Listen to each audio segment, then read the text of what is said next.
안녕하세요. CLM의 최승입니다. 반갑습니다. 오늘은 흉터에 대해서 얘기를 해보겠습니다. 흉터는 여러 가지로 나눌 수 있는데 수술 흉터도 있고 여드름 흉터도 있고 수두 흉터나 화상 흉터가 있습니다. 대표적으로 우리가 가장 많이 접하는 흉터는 여드름 흉터가 있겠고 두 번째가 수술 흉터입니다. 우리가 옷을 입었을 때 옷 바깥에 드러나는 수술 흉터에 대해서 굉장히 고민을 많이 하시죠. 최근에 이제 갑상선 암의 유병률이 급격하게 높아지면서 수술이 많아지는데 이 갑상선의 수술 흉터는 굉장히 보기 좋지 않은 경우가 많아요. 목에 이제 가로로 흉터가 생기니까. 하지만 이런 갑상선 수술 흉터는 굉장히 쉽게 잘 없앨 수 있습니다. 제가 흉터를 없앨 때 크게 보는 몇 가지가 있습니다. 첫 번째, 볼륨이 있느냐, 튀어나와 있느냐라고 생각하는 거죠. 튀어나와 있으면 어떻게든 줄여줘야겠죠. 두 번째, 디프레스, 파여 있거나 이제 주변의 정상 피부보다 들어가 있다면 이런 피부는 어떻게든 좀 살려줘야겠죠. 세 번째 중요한 게 의외로 색소입니다. 흉터가 주위 피부하고 똑같다면 사실 치료하기가 굉장히 쉬워요. 그런데 대부분은 색이 다릅니다. 붉은색 흉터, 보통 수상하고 다치고 나서 얼마 되지 않은 흉터들은 대부분 붉은 자국이 나타납니다. 제가 예전에 V빔 퍼펙타 설명드릴 때 말씀드렸는데 우리 몸에서 붉은색을 나타내는 크로모포는 딱 하나밖에 없다고 말씀드렸어요. 헤모글로빈입니다. 헤모글로빈은 혈액 속에 있고 혈액은 항상 혈관 속에 있죠. 혈관 바깥에 존재하는 혈액은 출혈이니까 이건 비정상적인 상태입니다. 따라서 흉터가 붉다면 우리 눈에는 그렇게 보이지 않지만 실제로는 굉장히 작은 모세혈관들이 모여 있어서 우리 눈에만 붉게 보이는 거죠. 그래서 이럴 때는 제가 맨날 말씀드리는 V빔 퍼펙타라는 혈관 레이저가 반드시 필요합니다. 두 번째, 의외로 이런 흉터들이 시간이 지나면서 까맣게 착색이 되는 경우가 있습니다. 이런 걸 우리가 염증 후 색소 침착이라고 부르죠. 염증 후 색소 침착에서는 색소 레이저들을 사용하면 좋겠죠. 지금 여기에 있는 피코슈아나 피코웨이나 저 같은 경우는 흉터 때문에 생긴 염증 후 색소 침착에서는 피코웨이라는 레이저를 많이 씁니다. 피코웨이는 굉장히 효과적입니다. 또 진피층의 깊은 쪽에 색소 침착이 생긴 경우가 있는데 이럴 때는 이제 니들 RF, 저 같은 경우 포텐자라는 고주파 장비를 많이 사용합니다. 두 번째, 가장 어려운 부분인데요. 이 색깔이 하얗게 된 경우예요. 이럴 때는 어떻게 해서든 하얗게 된 상처의 크기를, 폭을 줄이거나 길이를 줄이거나 하는 방법을 씁니다. 가장 좋은 방법은 사실 레이저 치료가 아니라 수술적인 방법입니다. 성형외과 선생님들이 상처를 잘 절개해서 다시 봉합하는 방법이죠. 단점은 다시 깔자국이 남습니다. 이런 방법을 시도하기 어려운 경우에는 우리가 프랙셔널 레이저를 사용합니다. 가장 뛰어난 레이저는 울트라 펄스라는 레이저가 있습니다.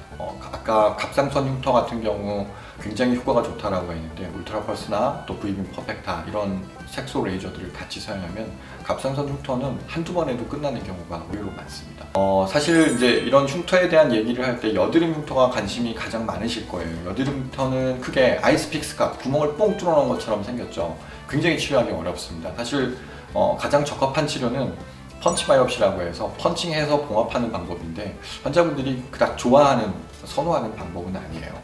두 번째, 박스카, 네모나게 푹 파인 자동차 모양으로, 어린이 자동차 모양으로 파인 형태예요. 역시 치료하기가 어려워요. 진피층까지 깊이 들어가 있다면 회복시키기가 굉장히 어려워요. 우리가 주사 치료도 하고 또 아까 말씀드린 프랙셔널 레이저를 사용하기도 합니다. 또 롤링 스카라고 해서 우리가 여드름을 두 손톱을 사용해서 이렇게 잘다가 피부가 이렇게 롤러가 지나간 것처럼 생기는 흉터들이 있어요. 이런 흉터들도 역시 치료하기가 만만치는 않아요. 이런 여드름 흉터는 특징이 있습니다. 대부분 붉어요. 붉을 땐 뭘 사용한다고요? 혈관 레이저를 사용해서 빨리 붉은 색깔을 없애줘야 됩니다. 주변 피부하고 색깔만 비슷하게 만들어줘도 좋아집니다. 여드름 피부가 달 표면처럼 혹은 오렌지 껍질처럼 울퉁불퉁하게 보이잖아요. 이런 것들은 우리 눈이 학습 효과에 의해서 그림자가 진 부분을 더 깊이 들어가 있다고 생각하고 또 반짝거리고 하얗게 하이라이트가 생긴 부분은 앞으로 튀어나와 있다고 생각하는 거죠. 그래서 이 그림자가 지는 걸 줄여주는 것만으로도 여드름 흉터가 굉장히 많이 좋아집니다. 또 하나, 여드름의 모공이 넓어져 있고 잔털들이 있어요. 이렇게 제모를 해주고 또 수염을 제모해주는 것만으로도 의외로 흉터가 많이 좋아 보입니다. 또 붉은색 여드름 흉터가 시간이 지나면 또 착색이 되겠죠. 이런 착색된 부분을 밝게 만들어주면 전반적으로 흉터가 좋아진 것처럼 보입니다. 실제로 흉터는 하나도 좋아지지 않았지만 환자가 보기에 흉터가 좋아진 것처럼 볼 수 있습니다.